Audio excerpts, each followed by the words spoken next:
You've probably seen one. Maybe you've even had one. That strange little bump that just seems to show up out of nowhere. I'm talking, of course, about the common wart. And today, we're going to go on a little investigative journey to figure out what they're all about. So, here's our game plan. First, we'll figure out what a wart actually is. Then, we'll hunt down the virus that causes it. We'll learn how to spot one in the wild, check out the different ways to treat them, and finally, we'll tackle that big question. Do they just disappear? All right, first things first. Let's start our investigation right at the scene of the crime, or, the bump. What exactly are we dealing with here, and are they really that common? Get this. Right now, at this very moment, somewhere between 7 and 12% of the entire population has a wart. That's a huge number. So yeah, if you've ever had one, trust me, you are definitely not alone. Okay, so let's get a little technical for a second. The fancy doctor term is Verruca Vulgaris. Sounds serious, right? But let's just break it down. It's basically an elevated, round, rough little bump on your skin. And that hyperkeratotic part? It just means there's a buildup of keratin, the same stuff in your hair and nails. And the whole thing is kicked off by a virus. And you might notice they tend to pop up in some pretty specific spots. We're talking knees, elbows, your fingers, your palms. Basically, anywhere you're likely to get a little scrape or cut. The virus is opportunistic, It's just waiting for a tiny opening to sneak in. Okay, so we've got the what and the where. But what about the who? What's the actual culprit here? Let's unmask the virus behind the bump. The villain in our story is none other than the human papillomavirus, or HPV. You've probably heard of it. So what it does is pretty clever, in a sneaky way. It literally hijacks your skin's little cell-making factories and forces them to work overtime, just churning out cells. And that's what builds up into that little mountain we call a wart. So, does this virus have a type? Absolutely. Kids and young adults are prime targets, which makes sense. Same for anyone with a weaker immune system. But here's a wild fact. People who work with meat or fish, their risk can shoot up to 50%. 50!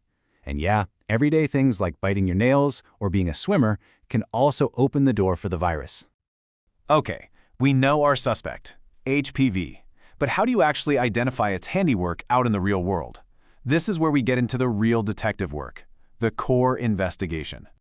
So imagine this. A 7-year-old girl walks into the doctor's office. She's got this rough little bump that's been getting bigger for months. It's kind of cracked, bleeds if she scratches it, and it's a little sore. I mean, that is the absolute classic case right there. So what are the telltale signs you should be looking for? Well, you've got that rough, scaly texture. The color is usually a grayish-white, maybe a light brown. It might look a little fissured, a little cracked.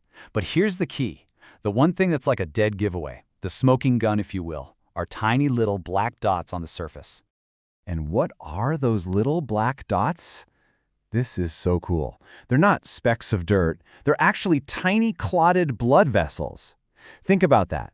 The virus is so sophisticated, it literally builds its own plumbing, its own dedicated supply lines to siphon off blood and keep the wart growing. It's kind of genius, right? Now, this is super important. While these clues are great for a home investigation, warts can sometimes look like other, much more serious things, like a type of skin cancer.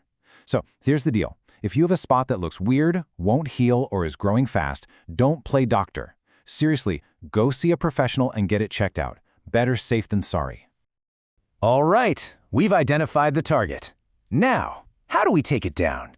It's time to open up the battle plan, folks. Welcome to the Wart Treatment Playbook. And the #1 strategy is probably not what you're expecting. It's doing nothing, just watchful waiting. Seriously, our immune systems are pretty incredible, and a lot of the time, especially with kids, the body just figures it out and gets rid of the wart on its own. So sometimes the best move is to just let it be.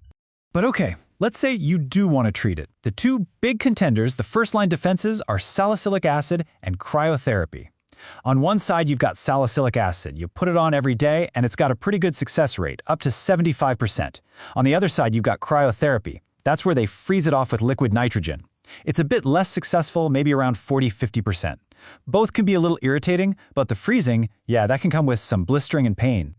And what about those super stubborn warts, the ones that just refuse to leave? Well, that's when you have to bring out the big guns. The strategy becomes a full-on, two-pronged attack. You hit it with something destructive, like surgery, and at the same time, you use another treatment to basically sound the alarm and wake up your immune system in that area. The goal isn't just to destroy the wart, but to teach your body how to stop it from ever coming back. So, you treat it or you wait it out? What happens in the end? This is the million-dollar question, right? Do they actually go away for good? Check out these numbers because they are so encouraging, especially for kids. After just 2 months, about a quarter of them can be gone. Gone! Fast forward to 2 years, and that number skyrockets to almost 80%. And after 5 years, 90%. The takeaway here is pretty clear. Give it time, and the body usually wins the fight.